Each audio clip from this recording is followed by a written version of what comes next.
18 horas. Notícias de Manaus, Amazonas, Brasil e do mundo. Agora na Mix. Legal, agora 6 horas, 1 minuto em Manaus. Juntos mais uma vez em 100,7. Começando 18 horas hoje. Eu, Carlos Júnior, e ela, Nathalie Moraes. Boa noite, Nath. Muito boa noite pra você, Carlão. Boa noite aos ouvintes do programa 18 horas. Lembrando que até às 7 da noite você tem um encontro aqui com a gente, com as principais informações, todas as notícias, tudo que é destaque no Brasil e no mundo e aqui na nossa capital. Nesta terça-feira você confere a partir de agora aqui no 18 horas. Mix. Olha, lembrando pra você, querido ouvinte, participe conosco do programa 18 horas, simples e fácil, acionando aí o nosso WhatsApp 994887592. Estou aguardando aí a sua participação especial, não é isso, Nath? É isso mesmo, a gente quer saber de você, ouvinte, o que você está pensando das reportagens produzidas pelos nosso timaço aqui de jornalistas do programa 18 horas. O que você pensa sobre os assuntos abordados? Manda um alô pra gente através do 994887592. É isso aí. Mix. Começando 18 horas de hoje com os destaques do dia. Tribunal de Justiça nega recurso da Prefeitura e mantém tarifa do ônibus em R$4,50. Receita e Polícia Federal investigam organização criminosa que fraudava exportações no Amazonas. A operação foi deflagrada hoje pela manhã. Dupla é presa com droga avaliada em R$10 milhões no interior do Amazonas. Paraná Pesquisas mostra que Bolsonaro à frente de Lula em 2026. FIES 2025, MEC divulga resultado e abre 112 mil vagas para financiamento estudantil. PT já estuda indicar vice de Omar Aziz para governo do Amazonas. Legal, 6:03. Boa noite mais uma vez para você em 100,7. Nós vamos juntos até às 7 da noite com esses e outros assuntos.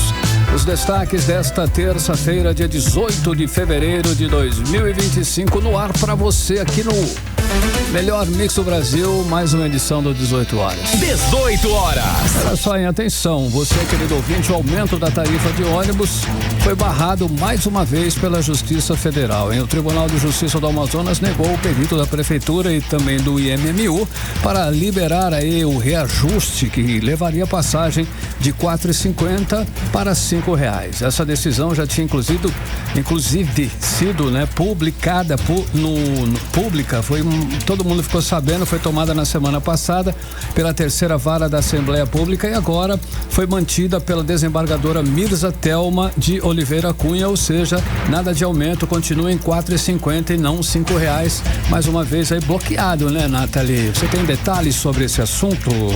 Tenho sim, Carlão. Boa. Bloqueado, né?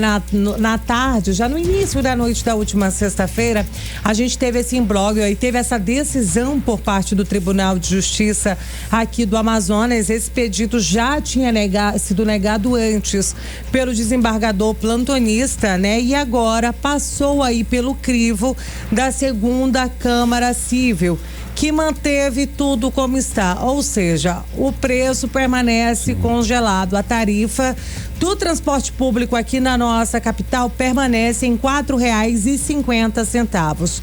A prefeitura alegou que sem o reajuste, o transporte público pode acabar ficando aí inviável financeiramente para o usuário como um todo. Mas a desembargadora acabou não comprando essa ideia apresentada pela Prefeitura de Manaus. Inclusive, Carlão, ela chegou a afirmar que o município precisa lidar com as próprias falhas na gestão do sistema e que qualquer mudança deve ser baseada em uma análise mais profunda dos impactos de tudo isso. Afinal de contas, né, a Justiça do Amazonas diz que isso, a longo prazo, traria um prejuízo muito grande pro bolso. Pra gente fazer um cálculo rápido ali, Carlão, né?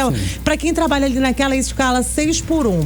Pega 4 ônibus por dia, pagando R$5, vai gastar R$20 por dia. Nessa escala 6x1 é 520 por mês, né? Com o salário mínimo do jeito que tá, parte do orçamento vai ficar comprometido. A gente não precisa ser nenhum especialista para fechar essa conta e saber que tudo isso, né, acaba comprometendo, e foi justamente isso que levou o judiciário a tomar aí essa decisão. E ainda tem mais, né? A justiça também observou que um dos grandes problemas é a queda no número de passageiros aqui na nossa capital, que desde o ano de 2017, né, reduziu bastante. Sim. A gente está falando aí de quase 8 anos de redução. Lá atrás, ainda em 2017, eram pelo menos 21 milhões de usuários por mês. Agora, esse número caiu, sabe para quanto, Carlão? Quanto foi? Bastante mesmo? É uma queda significativa.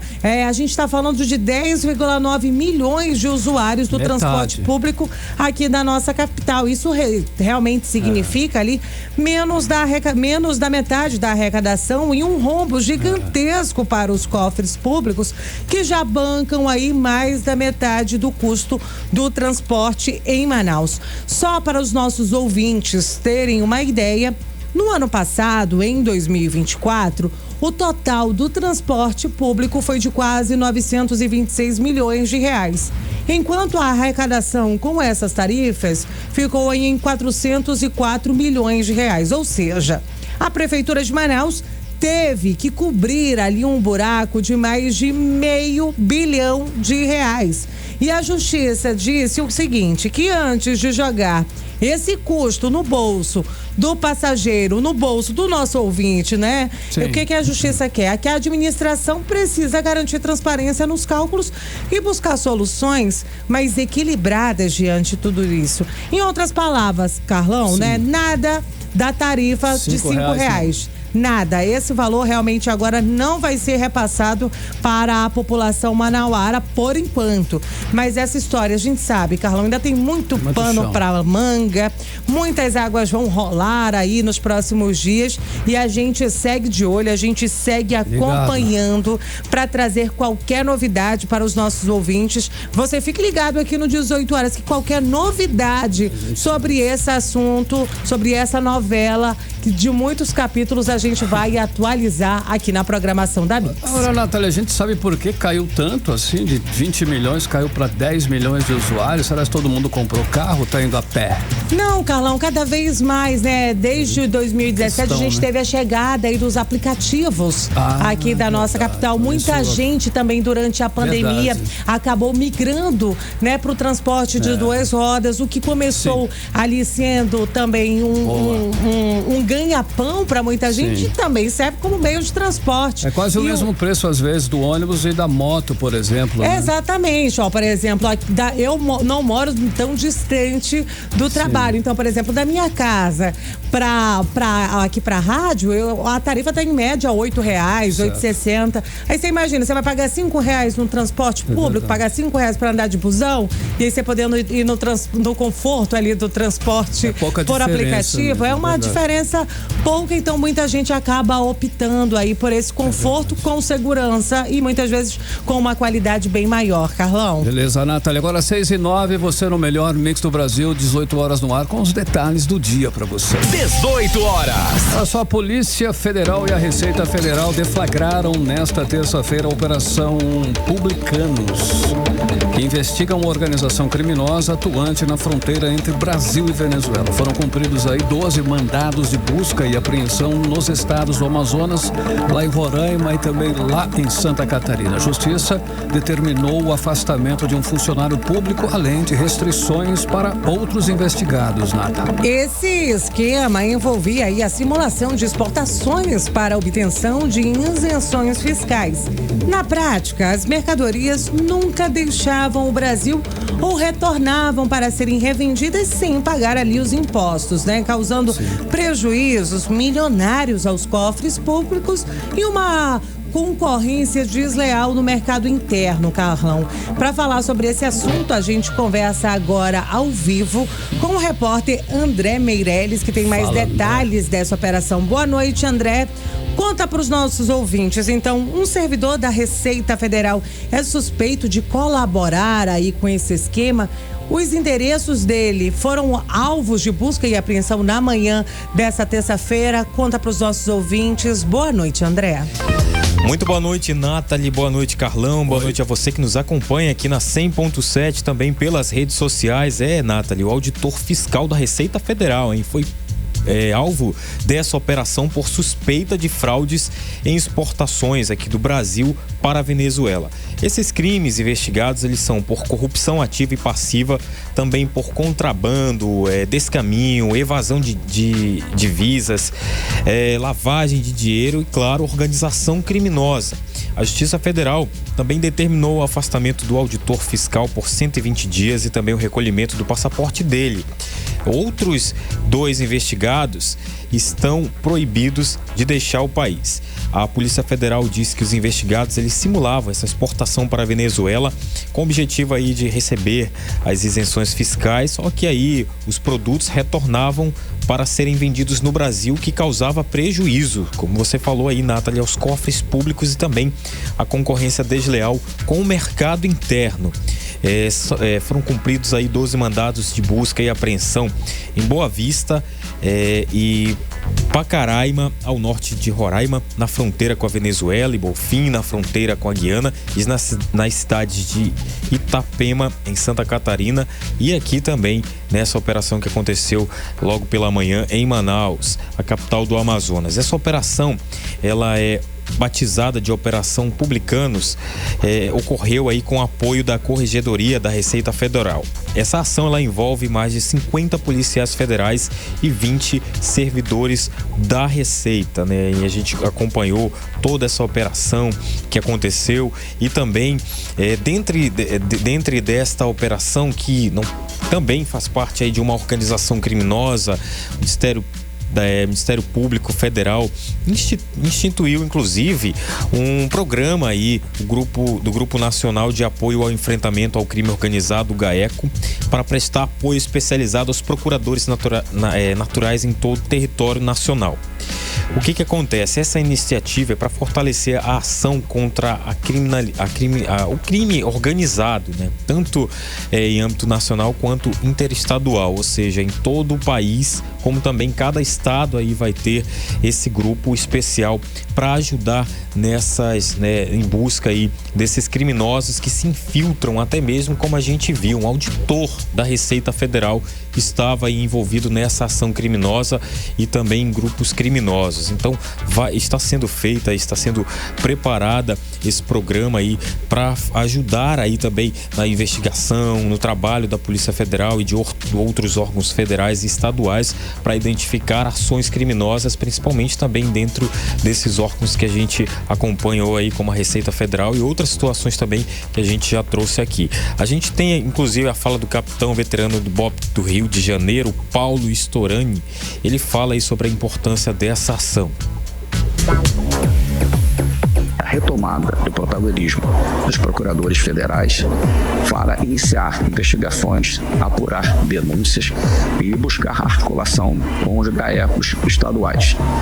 Nesse momento, o que nós estamos vendo é o apoio necessário ao chamado procurador natural, é aquele que inicia o processo, que precisa de uma estrutura necessária para poder movimentar todas as instituições que são responsáveis por essa investigação, ou seja, criminosos presos, né, depois de um processo que obedeça a todas as normas jurídicas e principalmente a Constituição Federal, mas que sejam mantidos presos. 18 horas.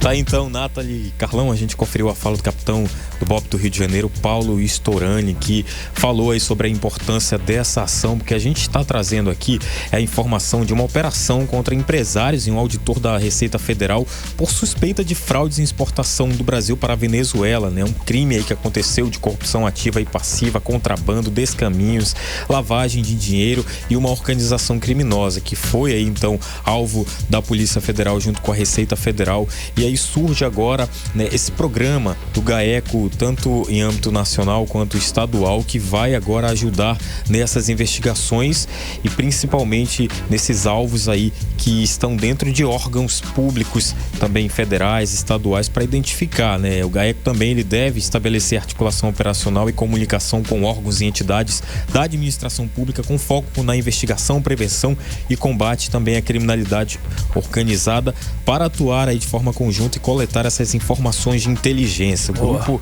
também deve, né, atuar aí para inserir nos sistemas do Ministério Público Federal. Carlão e Nathalie. Beleza, André, agora 6h16, você no melhor Mix do Brasil. 18 horas.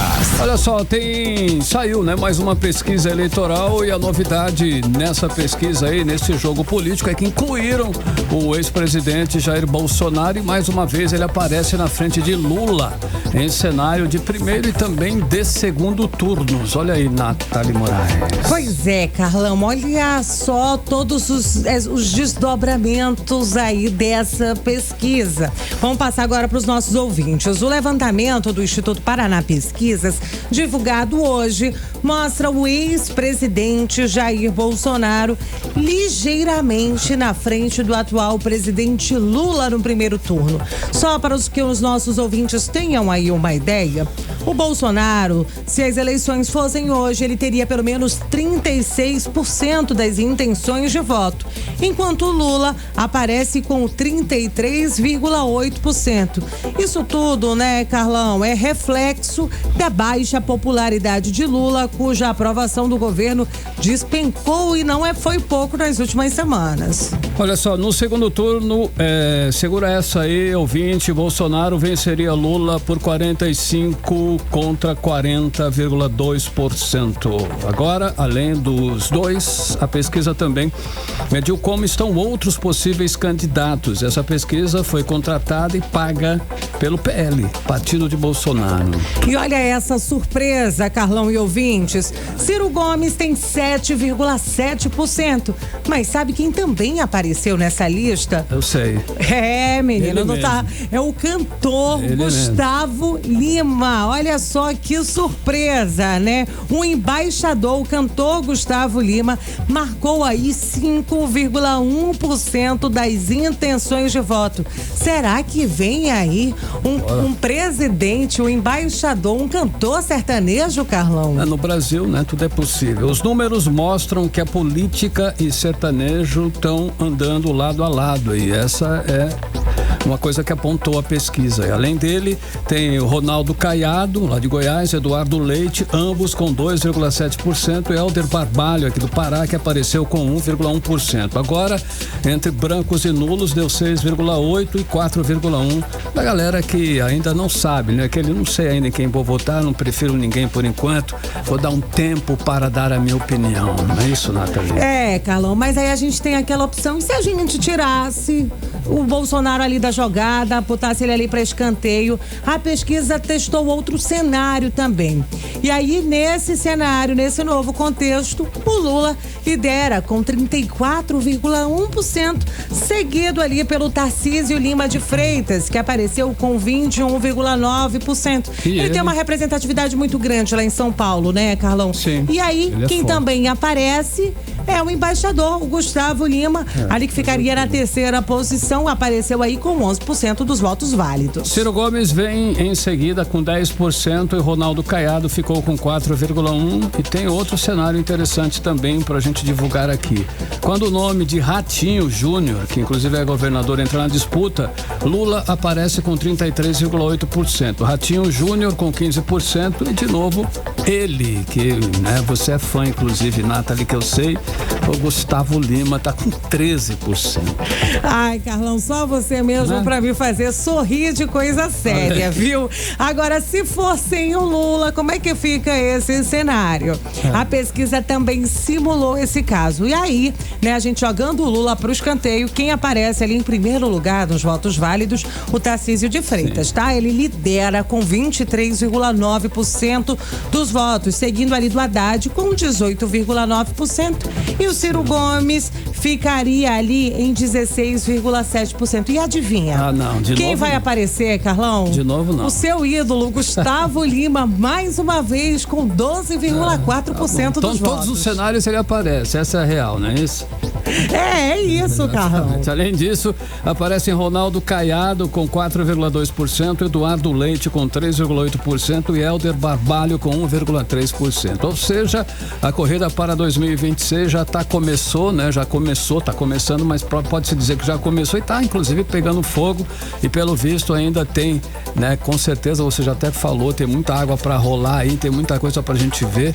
Inclusive, o Bolsonaro nem é candidato, né? Ainda, né? Ele não pode ser candidato, mas vamos lá. Mas a gente vai seguir acompanhando, né, Carlão? Então fiquem ligados aqui na nossa programação. Afinal de contas, essa disputa promete ser acirrada e muita coisa ainda vai mudar, a gente sabe. Nesse cenário de política, tudo pode acontecer e até 2026 muita água pode rolar. A gente vai continuar acompanhando de perto toda essa movimentação política em todo o Brasil e, é claro, aqui no Amazonas, né? E quando vamos escolher aí o governador, o vice, os dois senadores, os deputados federais e também os deputados estaduais em 2026. 6h21, você no melhor mix do Brasil. 18 horas. Olha só, e mais de 40 motoristas foram flagrados dirigindo bêbados somente em 2 fins de semana aqui em Manaus, aqui na capital. O número representa um crescimento de 8% se comparado ao mesmo período do ano de 2024. Olha aí. Carlão, foram 340 motoristas, na verdade, né? E aí esse aumento expressivo realmente acontece justamente no início ali daquelas festas carnavalescas. O carnaval, de fato, só acontece na primeira semana de março, mas a gente sabe, já tem muitos bloquinhos acontecendo em várias zonas aqui da nossa cidade. E por isso, o Departamento Estadual de Trânsito intensificou as fiscalizações, principalmente nos fins de semana. A repórter Odinei Araújo tem os detalhes dessas fiscalizações pra gente a partir de agora. Nos 2 primeiros fins de semana de fevereiro, o Detran Amazonas, Departamento Estadual de Trânsito, intensificou as operações Lei Seca em Manaus, já como parte das ações preparadas para o período pré-carnaval. Como resultado, foram autuados 342 motoristas por estarem dirigindo após consumirem bebida alcoólica, o que provoca risco de acidentes com vítimas lesionadas e fatais. O número é 8% maior que o registrado no início de fevereiro do ano passado. De acordo com o diretor-presidente do Detran, Davi Fernandes, o objetivo da operação é reduzir os números de acidentes de trânsito em decorrência do consumo de álcool e condução de veículos. Pedimos a contribuição, a colaboração dos condutores. Quem for beber, não dirija, use o cinto de segurança, o motociclista use o capacete e não pegue no celular enquanto estiver conduzindo. O Detran Amazonas pede a contribuição da população para que a gente possa fazer um trânsito mais seguro. Ainda nos últimos 2 finais de semana, foram realizadas 2.324 abordagens que resultaram na remoção de 50 veículos sem placa, 12 com descarga livre e outros com chamados paredões e suspeita de placa falsificada. O coordenador-geral da fiscalização do Detran, Arthur Cruz, ressalta que a ingestão de bebida alcoólica no volante é uma das principais causas de morte no mundo. Já estamos no período pré-carnaval 2025, onde boa parte da população amazonense busca acompanhar os ritmos das bandas e blocos do Carnaval 2025. Vale ressaltar que esse carnaval deve ser festejado com responsabilidade. Logo, quem for dirigir, não faça ingestão de bebida alcoólica, pois esta figura como uma das principais causas de morte no mundo. Também durante as operações da Lei Seca, 3 motoristas foram presos por estarem dirigindo totalmente embriagados, o que é considerado crime conforme previsto no Código de Trânsito Brasileiro. As fiscalizações vão continuar nos próximos fins de semana. Odinei Araújo para o 18 horas. Você está ouvindo 18 horas. Olha essa agora, em meia tonelada de skunk com destino a Manaus foi apreendida em Barcelos. 500 quilos, hein? A Polícia Civil do Amazonas Amazonas interceptou nesta segunda-feira uma carga avaliada em 10 milhões de reais que vinha lá de São Gabriel da Cachoeira. Longe, hein? Veio de lá da região da Cabeça do Cachorro, Carlão. Essa droga, né, ela estava camuflada em uma voadeira e foi encontrada em uma área de mata após a prisão de 2 suspeitos. Essa ação foi realizada pela Delegacia Interativa de Polícia lá do município de Barcelos, município que fica a pelo menos 399 quilômetros aqui da nossa capital, Manaus. E para trazer os detalhes pra gente, a gente conversa com ela, Vanessa Lima. Boa noite, Vanessa. Essa droga toda era para abastecer Manaus nesse período de carnaval? Boa noite a todos os ouvintes, boa noite Carlão, Nathalie. E sim, o período do carnaval é uma época em que o abuso de drogas é ainda mais preocupante. Mas uma operação realizada pela Polícia Civil do Amazonas no município de Barcelos conseguiu barrar a chegada desses entorpecentes a Manaus. Durante a ação, a polícia realizou a apreensão de meia tonelada de maconha do tipo skunk. Essa apreensão aconteceu após um trabalho de monitoramento minucioso iniciado há alguns dias. Segundo o delegado titular do município de Barcelos, John Castilho, o serviço de inteligência recebeu informações sobre esse transporte que vinha de São Gabriel da Cachoeira para Manaus. Eles saíram de São Gabriel da Cachoeira com destino a Manaus.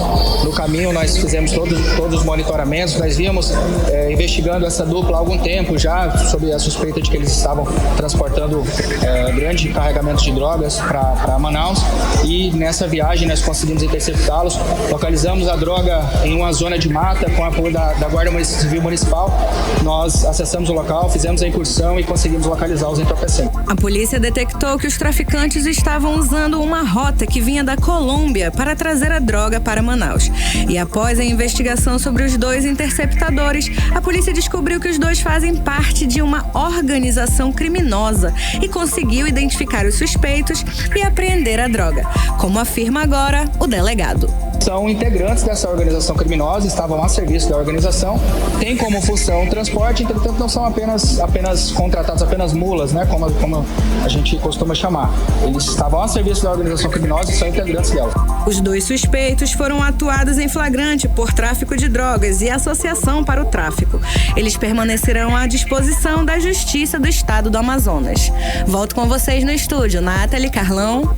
Você está ouvindo 18 horas. Legal, 6 horas 27 minutos, você está no melhor Mix do Brasil e o 18 horas está no ar com os destaques do dia. E agora nós vamos falar de política e política amazonense, ainda boa, inclusive, lá nos bastidores da política, com ela, Cíntia Blink, que já está aqui em nossos estúdios. Alô, Cíntia, boa noite.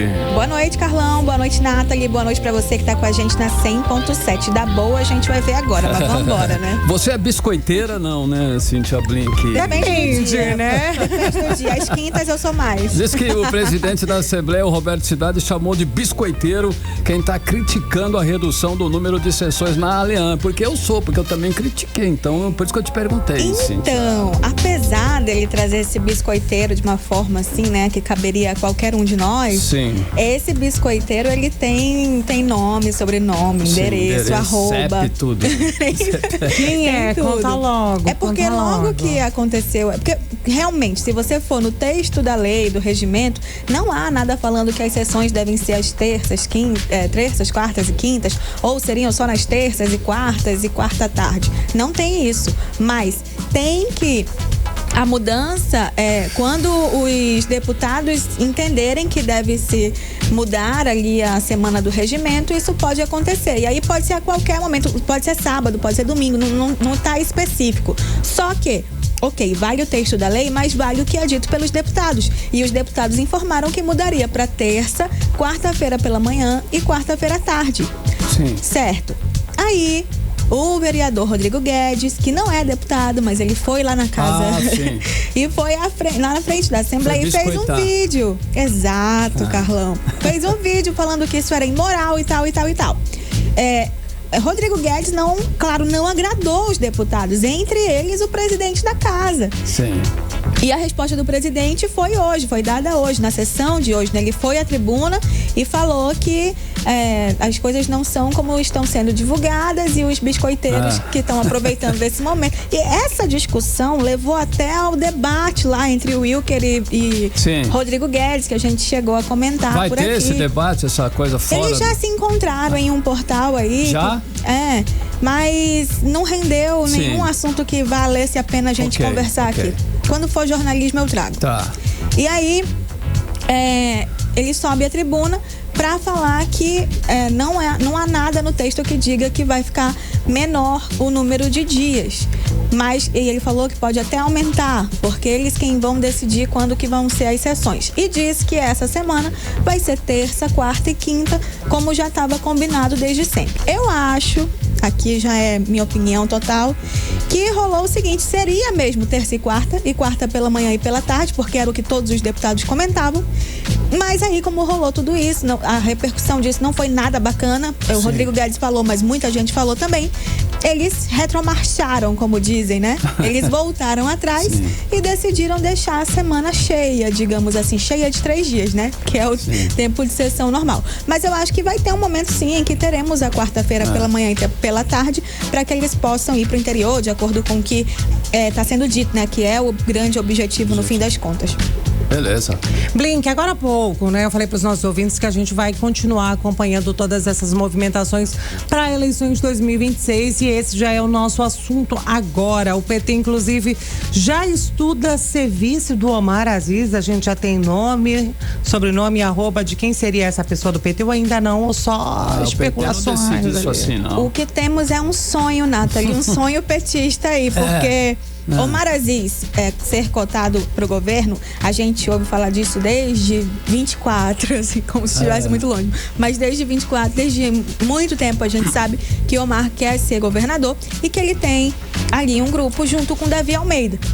Se esse grupo vai romper por conta da eleição em 26, a gente não sabe. Até o presente momento, não é o que está acontecendo. Muito se fala nos bastidores sobre como está essa união ou algum desentendimento que é possível que haja ali, tudo bem, mas o que a gente tem é que Omar quer ser governador e oficialmente Davi está ao lado dele, assim como Tadeu de Souza também. Davi que eu falo é Davi Almeida, prefeito de Manaus. Mas aí o PT entendeu que ele deve caminhar com o Omar Aziz, porque ele tem um grande tempo de TV, o Omar tem uma proximidade forte com o presidente Lula e o PT não pode, isso é argumento do PT, tá? E o PT não pode ficar de fora de uma eleição importante como essa, porque afinal de contas é o partido do presidente. Então entende-se que o PT tem que indicar o vice do Omar Aziz. Mas ele aceitou tudo isso? Não, falta combinar. Falta combinar, inclusive, com o eleitor, gente. Porque qual que é a grande dificuldade do Omar em Manaus? É o fato, justamente, dele ser esquerdista e Manaus ter uma tendência à direita. É, difícil. Então, vai jogar o Omar junto com alguém do PT? Que estratégia é essa? Vai cuidar do ego de alguém, mas e tornar PT, isso... né, também, né? Tem esse detalhe que também vai demorar para ser decidido caso esse acordo seja feito, né? Exatamente, até porque o PT dentro dele tem muita briga. Exatamente, é isso que eu falo. Bom, enfim... Bom, mas o PT tem esse sonho aí. Agora, sabe uma coisa que o PT ganha? Sim. Se o Omar vira governador de fato, o suplente dele é Sheila Moreira e João Pedro. Sim, e os dois Pedro são PT, né? suplentes, são os dois do PT. Então, João Pedro, inclusive, já foi senador já algumas vezes. Né? Exato. Então o PT já ganharia, digamos assim, né? Já que automaticamente um suplente ia assumir ali. Beleza. Blink, a gente estava falando de Wilker agora há pouco. O Wilker Barreto do Mobiliza e o deputado federal Alberto Neto do PL tomaram café juntos ontem. E a pauta já é a eleição 2026? Sempre. 26 é o assunto desse ano.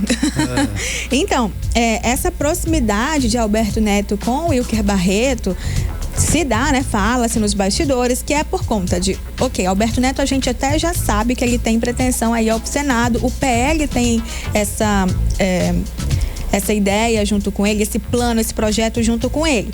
Agora, por que se aproximar do Wilker? Porque ele se afastou do Wilson. São dois nomes parecidos, vamos lá. Alberto Neto se junta ali, se aproxima de Wilker Barreto, que é um deputado que faz oposição à gestão do governador Wilson Lima, de quem Alberto Neto se afastou na última eleição. Lembra que Alberto poderia ser o candidato do Wilson, mas o Wilson preferiu andar com Roberto Cidade. Sim. E nisso houve ali um rompimento. Teve um período assim na dúvida, né? Não, eles chegaram a dizer, olha só, quem tiver mais quem tiver melhor nas pesquisas vai ser o que assume.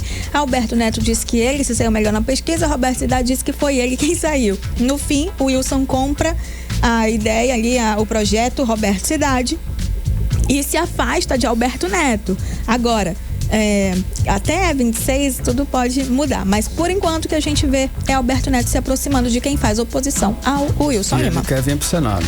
Sim. Blink, tem político aí se disfarçando de super-herói ou super-herói se disfarçando de político. Por quê? Porque de tudo isso, num espaço de poucas horas, o deputado federal Adair Filho, ele conseguiu a proeza de se reunir com o governador Wilson Lima, com os senadores Omar Aziz, Eduardo Braga e ainda com o prefeito Davi Almeida. Ele virou um flash, é isso mesmo? Ou eu tô ficando maluca? Boa, ele fez um número bem grande, ele fez uma maratona de visitas aí, como você falou. E vale lembrar, prefeito Davi Almeida, até outro dia, estava subindo nos palanques, em tudo que ele tinha oportunidade de falar, para falar o quanto os deputados federais são inúteis, porque não mandam emenda. Vamos só lembrar que Adair Filho, ele é deputado federal. E foi para esse encontro com o Davi. A gente não sabe exatamente a pauta ali, mas que ele tá fazendo o dever de casa, se reunindo com toda essa galera aí que você falou. Ele tá. E 26 tá bem aí. Então, tem que investigar o porquê que essa maratona tá acontecendo, mas passou por cima, inclusive, desse xingamento, né, de Davi para ele. Ele está buscando alguém para apoiar, será, Cíntia? É muito possível, mas ainda não é possível cravar. Porque ele visitou todo mundo, né? Então. A gente está falando de 26, tem eleição para deputado também. Deputado federal. É porque a gente fala muito de governo, Senado, mas deputado federal também renova, né? E federal e estadual. Enfim, é um monte de número que a gente vai ter que levar para a urna. Beleza? Mas deixa eu só falar mais uma coisinha. Saiu uma pesquisa que mostrou que 49,1%, quase 50% dos manauaras consideram a atuação dos 41 vereadores de Manaus como ruim ou muito ruim. E cerca de... isso é muito número. 13,1% diz que considera o trabalho da Câmara Municipal muito inútil. Foi assim que foi classificado. E 13,1% como muito útil e 23,7% julgam como inúteis os vereadores de Manaus. É uma pesquisa que saiu agorinha, tem uma série de números, mas achei esses os mais relevantes pra gente falar por aqui. Valeu. É isso, trago mais informação pra você amanhã. Obrigada, Blink. Boa noite. Olha, o Blink 6h37 agora, hein? 18 horas. Olha só, o senador Eduardo Braga anunciou hoje que o governo federal deverá autorizar até abril, hein? Abril, anote aí, a abertura da licitação para asfaltar o trecho central da BR-319, ali o trecho do meio famoso. Rodovia que conecta Manaus a Porto Velho. Eduardo Braga, inclusive, destacou que a expectativa é de que a licitação ocorra em maio e que até julho deste ano os contratos estejam firmados, permitindo então o início das obras ainda no verão. Olha só, Braga ressaltou que a conclusão da BR-319 será imediata, inclusive prevendo aí um prazo de 3 a 4 anos para a finalização dos trabalhos. A gente vai ouvir agora, Carlão, um trecho do que disse o senador Eduardo Braga durante uma entrevista à TV A Crítica. A BR-319 vai sair. Nós vamos liberar a BR-319. Chega, depois de mais de 20 anos de luta, de estudos, de debates, etc., e de todos os episódios que já aconteceram, está mais do que provado de que a BR-319 é essencial para a nossa região. Não é apenas para Manaus, é para o Amazonas, para Rondônia e para Roraima. É, portanto, uma BR essencial da estratégia nacional. E não é justo que, pela teimosia de uma pessoa, a gente retarde mais uma vez aquilo que não há mais argumento técnico para nos impedir, que é o licenciamento da BR-319. Eu tenho uma boa notícia para dar aos telespectadores em função do trabalho de vocês. A ponte que desabou no Araçá fica pronta até agosto e a ponte que desabou no Altasmirim fica pronta até agosto. E a terceira boa notícia é que até dezembro, a gente espera que a ponte do Igapoaçu esteja construída. 18 horas. É o que todos nós esperamos, inclusive, hein, Eduardo? Parabéns aí pelo trabalho. Vamos seguindo em frente, 6h40, você no melhor mix do Brasil. E agora nós vamos, atenção você no trânsito aí, né? Vamos dar agora os detalhes de algumas das principais vias da capital aqui de Manaus com André Meirelles. Trânsito. Olha, as câmeras de monitoramento do Centro de Cooperação da cidade mostra 4 pontos em Manaus. Na zona oeste, na Avenida do Turismo, próximo ao cemitério Parque Tarumã, tem trânsito livre com excelente fluidez. Já na zona centro-sul de Manaus, na Avenida Djalma Batista com a Rua Pará, está um trânsito moderado por lá. A Humberto Calderaro com a Rua Teresina tem um trânsito fluindo normalmente, tem bastante veículos na via. Quem nos acompanha agora nas redes sociais consegue conferir, mas o trânsito está normal, não tem nenhum obstáculo, nenhuma ocorrência. E na Zona Leste vamos para a Avenida Cosme Ferreira, próxima à Feira do Coroado. Por lá temos muitos veículos pela via com trânsito fluindo, sem obstáculos ali no sentido bairro centro, em ambos os sentidos o trânsito flui bem, hein, Carlão? Ok, 6h41, você era o melhor mix do Brasil. Mix. Agora nós vamos conferir a previsão do tempo. É tempo e temperatura para amanhã, quarta-feira, aqui em Manaus, aqui na nossa capital. Com ela, Vanessa Lima. Previsão do tempo. Após vários dias de chuva, hoje o sol voltou a aparecer na capital amazonense. Nesta terça-feira, tivemos uma tarde ensolarada, com pontos de chuvas isoladas. E segundo o site Climatempo, teremos um céu nublado, mas com tempo firme durante a noite. Para amanhã, 19 de fevereiro, a previsão é céu nublado com possibilidades de chuva leve durante a manhã e a noite. À tarde, o sol também aparece, mas podem ocorrer pancadas de chuva. A temperatura para esta quarta varia entre mínima de 24 e máxima de 33 graus. A umidade do ar fica entre 97% e 71%. 18 horas. Agora 6h42, você era o melhor mix do Brasil. Olha só, o nosso Rio Negro, ele se aproxima dos 23 metros e de ontem para hoje o nível do rio subiu mais 10 centímetros, subindo, hein? Elevando a marca da água no Porto de Manaus para 22 metros e 83 centímetros acima do nível do mar. Mix. O governo do estado é acionado, olha só, na justiça para garantir o acesso à educação nas escolas estaduais no município de Beruri. Ação civil pública movida em conjunto pela Defensoria Pública e também pelo Ministério Público do Amazonas quer garantir que as escolas tenham boa estrutura física para que os alunos estudem, é claro, sem nenhum perigo, não é isso, Nathalie? Exatamente, Carlão. E a repórter Odinei Araújo acompanhou esse caso e conta os detalhes pra gente. As crianças das escolas de Beruri correm perigo dentro das escolas por falta de manutenção na fiação elétrica? É isso mesmo, Odineia? Sim, é isso mesmo, infelizmente. Só para nós termos uma noção do abandono em que se encontram as escolas lá, a fiação elétrica apresenta risco de incêndio, os aparelhos de ar-condicionado e lâmpadas estão queimados, os banheiros não têm pia ou mesmo porta, as escolas estão com as janelas quebradas e o aspecto físico mesmo das escolas é muito insalubre, ou seja, não é bom para a saúde, podendo causar doença ou algo pior até, né? E sem falar no calor insuportável que as crianças enfrentam no verão por falta de manutenção no ar-condicionado. Inclusive, nos dias mais quentes, as crianças estão saindo mais cedo devido ao calor, principalmente as que estudam à tarde. A denúncia inicial foi feita pelo Conselho Tutelar de Beruri. Segundo o órgão, a escola Gilberto Mestrinho tem risco de incêndio, mas as escolas Euclides Correia Vieira e Getúlio Vargas também estão em situação de abandono. Em agosto agosto do ano passado, tanto o Ministério Público quanto a Defensoria Pública estiveram em Beruri para inspecionar as escolas estaduais. A defensora pública Jéssica Matos, com quem a gente conversou, constatou que os problemas nas escolas permanecem. A Defensoria Pública do Estado do Amazonas e o Ministério Público do Estado do Amazonas estão bastante preocupados com a situação das 3 escolas, das 3 únicas escolas estaduais do município de Beruri.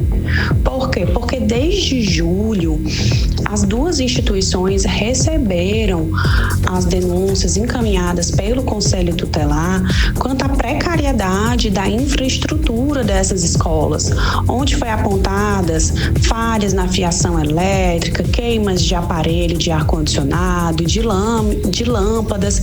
Então o local estava muito insalubre para os alunos, para os professores e para todos os demais que precisam ali transitar. A partir da constatação dos perigos apresentados pelas escolas da rede estadual de Beruri, os órgãos de fiscalização tentaram buscar uma solução com o governo do estado, mas segundo a defensora pública Jéssica Matos, o governo não fez nada do que prometeu, deixando as crianças ainda sob ameaça. Por isso, a justiça foi acionada. Foram tentadas várias formas de solucionar a demanda de forma extrajudicialmente, ou seja, sem que fosse preciso acionar o Poder Judiciário, com reuniões, com ofícios.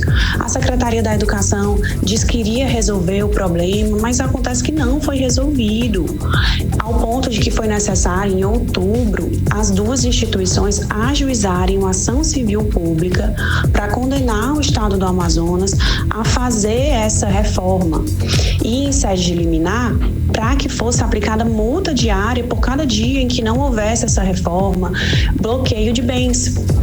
Acontece que apenas em janeiro deste ano, de 2025, que a gente conseguiu a decisão liminar, mas essa decisão liminar fixou apenas uma multa diária de R$500 por cada dia em que não estivesse ocorrendo a reforma. A defensora pública Jéssica Matos chama a atenção ao fato de que as aulas já começaram e a justiça mandou o governo Wilson Lima reformar as escolas, mas elas estão na mesma situação.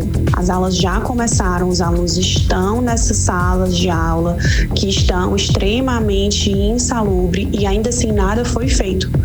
Então, como pelo visto essa liminar não está sendo suficiente para coagir o poder público a resolver essa demanda tão séria que envolve não só o direito à educação, mas o direito à vida, à saúde, à integridade física e psíquica de todo mundo que ali frequenta o ambiente escolar.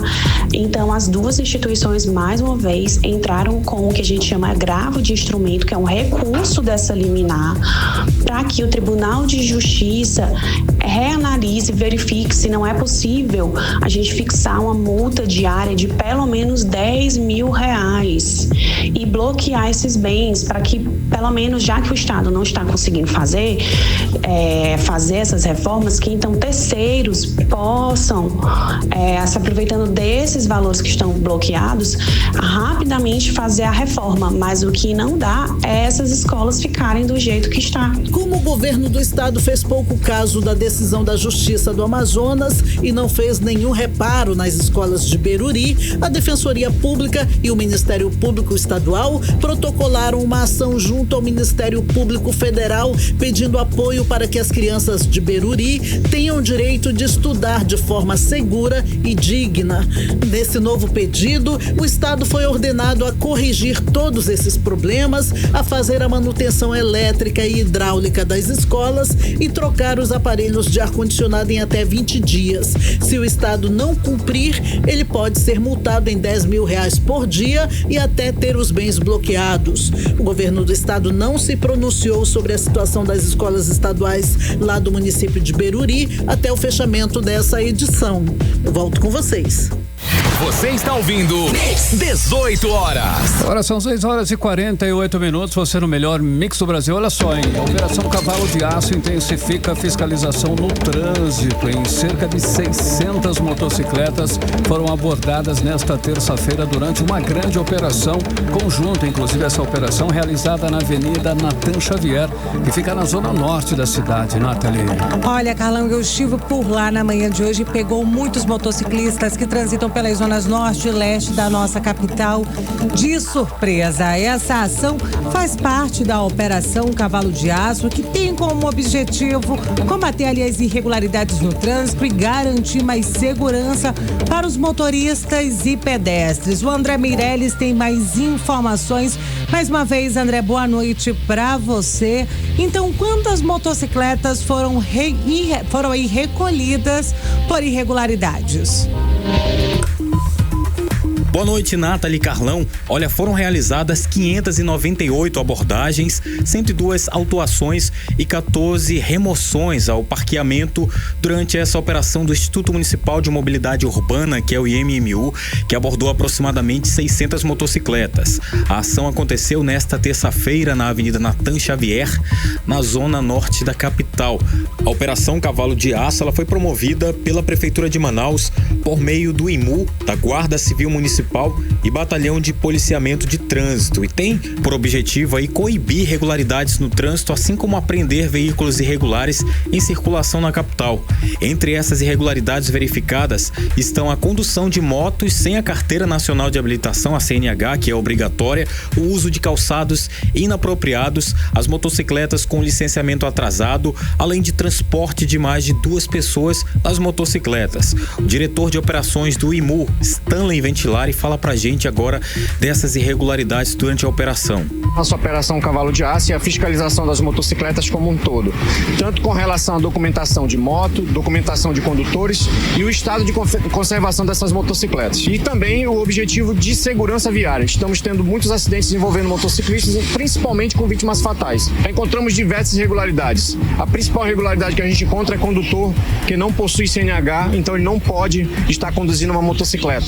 Licenciamento atrasado, nós temos também IPVA atrasado, nós temos motocicleta com diversos problemas com relação à conservação, com pneu totalmente desgastado, isso compromete a segurança, motocicletas sem o sistema de iluminação funcionando, então nós estamos fiscalizando toda e qualquer irregularidade. Olha, Nathalie e Carlão, a operação deve continuar nos próximos dias e é bom aí os condutores ficarem atentos e se regularizar. Volto com vocês. Você está ouvindo 18 horas. Olha só, agora tem uma novidade bacana, uma novidade legal. O Serviço de Atendimento Móvel de Urgência, que é o SAMU, ele pode ganhar um canal de atendimento via WhatsApp. E a ideia, inclusive, faz parte do projeto SAMU na Palma da Mão, que tem aí o objetivo bem claro, que é facilitar o acesso da população ao serviço e reduzir o tempo de espera em situações de emergência, Nathalie. A gente já fica na torcida para que esse projeto de lei dê certo, porque afinal de contas a gente está falando de uma proposta que tem o objetivo de modernizar o atendimento e agilizar o socorro para quem de fato precisa, usando aí uma ferramenta que está na palma da mão, que todo mundo sabe utilizar, que é o celular. Mas como isso vai funcionar na prática, a repórter Vanessa Lima explica pra gente a partir de agora. Utilizar a tecnologia e os aplicativos de uso comum da população para agilizar os atendimentos de urgência. Esse é o teor do projeto do deputado estadual Cristiano D'Angelo. A ideia prevê a criação de um canal do WhatsApp para o Serviço de Atendimento Móvel de Urgência, o SAMU. O benefício que vai trazer à população, onde acontece o acidente, onde vai ter a localização, onde a pessoa que sofreu o acidente vai estar com o programa na mão pedindo socorro com o SAMU, que é onde os profissionais vão poder atender. O SAMU na palma da mão pretende, por meio do aplicativo WhatsApp, que as pessoas próximas a ocorrências ou até mesmo a próxima vítima enviem mensagens, vídeos ou fotos da situação e localização em tempo real. A expectativa busca promover celeridade no atendimento e informar a gravidade do acidente, bem como preparar os profissionais do SAMU que estão em deslocamento. A matéria em tramitação na Assembleia Legislativa do Amazonas prevê ainda a criação de um protocolo de atendimento com as orientações necessárias, semelhantes aos que já ocorrem através das chamadas telefônicas pelo 192. Vanessa Lima, para o 18 horas. Você está ouvindo 18 horas. Agora 6h53 e o Conselho de Desenvolvimento do Amazonas, que é o CODAN, se reúne quinta-feira agora para analisar a concessão de incentivos fiscais a 42 projetos que somam 1,56 bilhão de reais em investimentos. A maior parte é da multinacional Procter & Gamble, que planeja expandir sua produção na Zona Franca de Manaus com 163,5 milhões e gerando 2.200 empregos. E quem tem mais detalhes, quem tem mais informação sobre essa reunião, a repórter Nathalie Moraes. Vamos conferir. Nathalie, é com você. Já é nessa quinta-feira que o Conselho de Desenvolvimento do Estado do Amazonas discutirá na reunião de concessão de incentivos fiscais 42 propostas, que incluem projetos de implantação, diversificação e outros projetos que totalizam 1,56 bilhão de investimentos reais aqui na nossa região, com mais de 2.200 novos postos de trabalho diretos no Polo Industrial de Manaus. O secretário de Desenvolvimento Econômico do Amazonas, Serafim Correia, comemorou esses números.